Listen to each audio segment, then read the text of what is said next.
Movie start होती है और हमें 1978 का नॉर्थ डेनवर शहर दिखाया जाता है, जहाँ की एक स्कूल में बेसबॉल की मैच चल रही होती है और हम फेनी नाम के लड़के को देखते हैं जो कि बॉलिंग कर रहा होता है।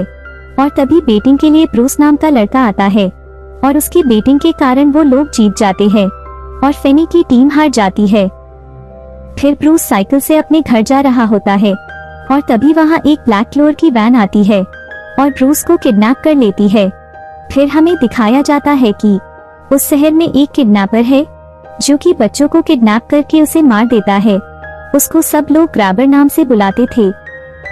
अब हमें फेनी के घर को दिखाया जाता है, जहां उसका एक शराबी पिता और एक छोटी बहन ग्वेन होती है, जिसको कि अपने माँ की जैसे सपने आते हैं और वो सच भी हो जाते हैं। उसकी माँ कुछ साल पहले ही गुजर गई है। अब वो दोनों स्कूल जा रहे होते हैं और तभी वहाँ दो लड़के रॉबिन और मोस के बीच फाइट हो रही होती है, जिसमें कि रॉबिन बहुत आसानी से मोस को पिट देता है। अब फेनी स्कूल के बाथरूम में चला जाता है और डोर लॉक कर लेता है और तभी वहाँ कुछ लड़के आ जाते हैं और फेनी को तंग करने लगते हैं। लेकिन तभी वहाँ रॉबिन आ जाता है और अपने खून से सने हाथ को धोने लगता है। ये देख वो लड़के वहाँ से भाग जाते हैं और रॉबिन फेनी से पूछता है कि क्या तुम मुझे मैथ्स पढ़ाओगे, और तभी दोनों में दोस्ती हो जाती है। अब हम देखते हैं कि स्कूल में दो डिटेक्टिव आते हैं और ग्वेन को बुलाते हैं और उससे पूछते हैं कि तुमने ब्रूस की बहन को कहा था कि ब्रूस जहाँ किडनैप हुआ था वहाँ काले क्लोर के बलून थे और हमें उसके किडनैप वाले जगह पर काले क्लोर के बलून मिले हैं, लेकिन हमने किसी को ये बात नहीं बताई थी, तो तुमको ये बात कैसे पता चली? तो ग्वेन बताती है कि उसे सपना आया था और उसके सपने सच होते हैं, लेकिन उन डिटेक्टिव को उस पर यकीन नहीं होता। अब ग्वेन और फेनी घर जा रहे होते हैं और तभी ग्वेन बताती है कि वो आज अपने फ्रेंड के घर रुकने वाली है। और दूसरे दिन सुबह फेनी की नींद खुलती है तो वो देखता है कि उसके पिता ग्वेन को बुरी तरह से मार रहे होते हैं, क्योंकि पुलिस उसके पिता के ऑफिस आए होते हैं। वो बताती है कि उसके सपने सच होते हैं। उस पर उसके पिता उसे और मारते हैं और बोलते हैं कि तुम अपनी माँ के जैसी बिल्कुल नहीं हो, तुम्हें जो सपने आते हैं वो सच नहीं है। अब हमें रॉबिन को दिखाया जाता है जो कि कहीं जा रहा होता है और तभी वहाँ ग्रैबर आ जाता है और उसे किडनैप कर लेता है और पुलिस फेनी के पिता को कॉल करके बताते हैं। इधर फेनी और ग्वेन स्कूल जा रहे होते हैं और तभी वही बाथरूम वाले बच्चे आ जाते हैं और फेनी को मारने लगते हैं और तभी ग्वेन वहाँ आ जाती है और फेनी को बचाने की कोशिश करती है। अब हमें स्कूल का सीन दिखाया जाता है, जहाँ फेनी के साथ एक अच्छी चीज होती है। फेनी जिस लड़की को पसंद करता था वो उसकी प्रोजेक्ट पार्टनर बन जाती है।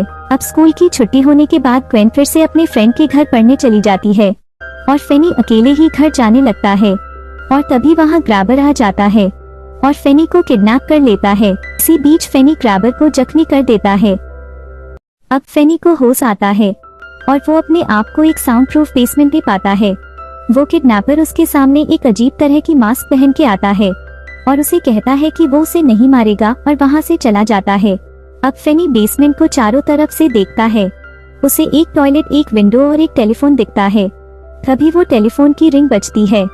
जैसे ही वो फोन उठाने वाला होता है कि ग्रैबर वहाँ आ जाता है और उसे बताता है कि टेलीफोन की वायर कटी हुई है और वो काम नहीं करती है, लेकिन मुझे एक बार फोन की घंटी सुनाई दी थी, शायद वो स्टैटिस्टिक चार्ज की वजह से। और वो वहाँ से चला जाता है और टेलीफोन की रिंग फिर से बजती है। फेनी इस बार फोन उठा लेता है और हैरान हो जाता है क्योंकि फोन के दूसरी तरफ ब्रूस है, लेकिन ब्रूस को अपना नाम याद नहीं आ रहा होता। वो बताता है कि फ्लोर की एक टाइल्स टूटी हुई है, वो उसमें से एक सुरंग बना के वहाँ से भाग सकता है।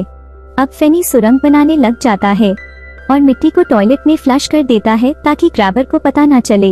इधर ग्वेन को फेनी का सपना आता है और वो ग्रैबर को भी देखती है। अब ग्रैबर फेनी के लिए खाना लाता है और दरवाजा खुला ही छोड़ देता है। फेनी ऊपर जा ही रहा होता है कि तभी टेलीफोन की रिंग बजती है और इस बार फेनी से कि बिली नाम का लड़का बात करता है। उसे भी अपना नाम याद नहीं होता, उसे बस इतना याद था कि वो लोगों के घर जाके उस पेपर क्या करता था।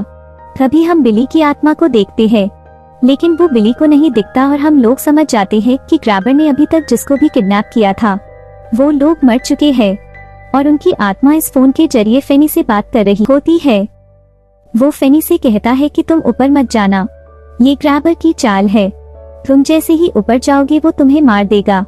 एक बार फिर बिली का कॉल आता है। वो उसे कहता है कि मैंने रूम में एक रस्सी छुपाई थी, तुम उसका इस्तेमाल करके खिड़की से निकल सकते हो। फिनी रस्सी की मदद से निकलने की कोशिश करता है, लेकिन वो काम नहीं करती और वो नीचे गिर जाता है। इधर ग्वेन को फेनी की किडनैप का सपना आता है। वो अपने पिता को बताती है।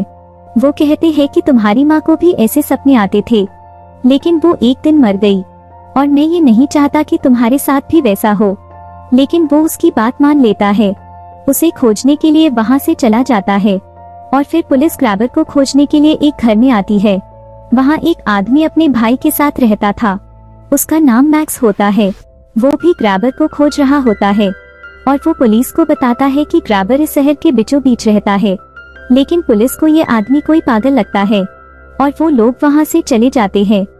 और तभी हम लोग को पता चलता है कि मैक्स का भाई ही ग्रैबर है और वो उसी के बेसमेंट में फेनी को किडनैप करके रखा है, जिसके बारे में मैक्स को पता नहीं रहता। इधर ग्रैबर फेनी को खाना देने आता है और उससे पूछता है कि अगर तुम मुझे अपना नाम बताओगे तो मैं तुम्हें जाने दूंगा। तो फेनी गलत नाम बता देता है। तभी ग्रैबर न्यूज़पेपर उसे दिखाता है, जिसमें फेनी के किडनैप होने के बारे में न्यूज़ होता है। ग्रैबर जाने से पहले कहता है कि अगर तुमने मुझे अपना असली नाम बताया होता तो मैं तुम्हें जाने दिया होता। थोड़ी देर बाद फेनी को ग्रिफिन नाम के एक लड़के का लाश हवा में लटका हुआ दिखाई देता है, जो कि उसे फोन उठाने के लिए कहता है। वो कहता है कि ग्रैबर अभी सो रहा है, तुम यहाँ से भाग सकते हो। उसके मन गेट पर एक लॉक लगाया हुआ है, जो कि ग्रैबर ने ग्रिफिन के साइकिल से लिया होता है, और वो कहता है कि मैंने उसका पासवर्ड दीवार में लिखा हुआ है। वो बेसमेंट से निकल के लॉक को खोल लेता है, लेकिन तभी वहाँ ग्रैबर का कुत्ता आ जाता है और फेनी घर से बाहर निकल जाता है और भागने लगता है। लेकिन तभी ग्रैबर उसे पकड़ लेता है और वापस से बेसमेंट में ले जाता है।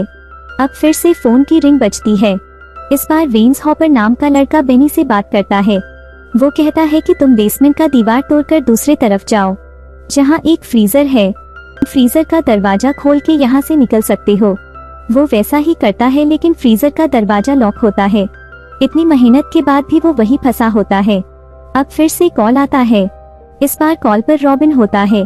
वो कहता है कि तुम टेलीफोन के रिसीवर में मिट्टी भर दो ताकि वो भारी हो जाए, और जब ग्रैबर आए तो उसके सर पर जोर से वार करना। और इधर ग्वेन कहीं जा रही होती है और अचानक से उसके सामने सारे बच्चों का आत्मा आ जाता है और वो साइकिल से गिर जाती है और वो देखती है कि सपने में उसने ग्रैबर का घर देखा था, वो यही है। वो घर जाती है और पुलिस को कॉल करके बताती है। अब ग्रैबर के भाई मैक्स को उस पर शक हो जाता है और वो बेसमेंट में जाने लगता है और वो फेनी को देखता है, लेकिन तभी वहाँ ग्रैबर आ जाता है और अपने भाई मैक्स को जान से मार देता है। अब ग्रैबर अपने कुत्ते को गेट में बांध देता है ताकि फेनी भाग न जाए। अब वो फेनी को मारने आगे आता है, लेकिन फेनी ने उसके लिए पहले से एक ट्रैप बना के रखा होता है। ग्रैबर उस गड्ढे में गिर जाता है और फेनी उसके सर पर फोन से जोर से वार करता है और तभी सारे मरे हुए बच्चों का फोन आता है और ग्रैबर का मजाक बनाता है और कहता है कि आज ग्रैबर का आखिरी दिन है। फिर फेनी उसके सर पर जोर जोर से वार करने लगता है और वो वहीं मर जाता है। और तभी उसकी बहन और पुलिस वहां आ जाते हैं। दूसरे दिन फेनी को स्कूल में दिखाया जाता है, जहां की सारे बच्चे फेनी से बात करना चाहते हैं, क्योंकि उसने एक किलर को मारा था। अब वो अपने शहर का हीरो है और मूवी यही खत्म हो जाती है।